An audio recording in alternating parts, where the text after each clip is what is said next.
যেদিকেই চোখ যায় সেদিকেই সোনালি সরিষা ফুলের সমারোহ।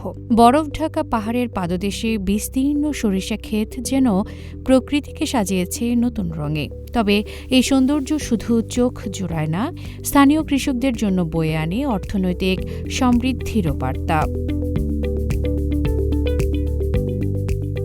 চীনের সিনচিয়াং উইগুর স্বায়ত্তশাসিত অঞ্চলের তাশখোরগান তাজিক স্বায়ত্তশাসিত কাউন্টিতে এখন সরিষা ফুল ফোটার মৌসুম। সমুদ্রপৃষ্ঠ থেকে ৪,০০০ মিটারেরও বেশি উচ্চতায় অবস্থিত পামির মালভূমির এই অঞ্চলে শীতল আবহাওয়ার কারণে সমতলের তুলনায় অনেক পরে গ্রীষ্মকালে ফুল ফোটে।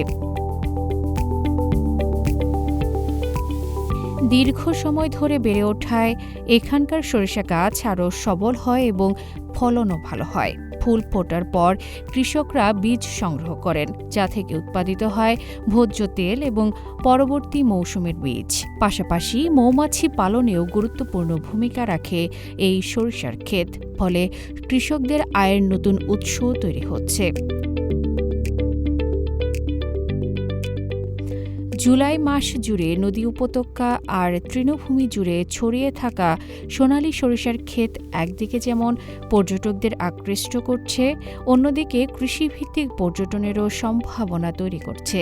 প্রাকৃতিক সৌন্দর্য উপভোগের পাশাপাশি স্থানীয় কৃষি পণ্য সম্পর্কে জানার সুযোগ পাচ্ছেন দর্শনার্থীরা। পৃথিবীর ছাদ নামে পরিচিত পামির মালভূমির অনুকূল জলবায়ু ও পরিবেশ শুধু মনোমুগ্ধকর দৃশ্যই উপহার দেয় না, উচ্চভূমির কৃষির জন্য তৈরি করছে অনন্য সম্ভাবনা। আফরিন মিম, CMG বাংলা।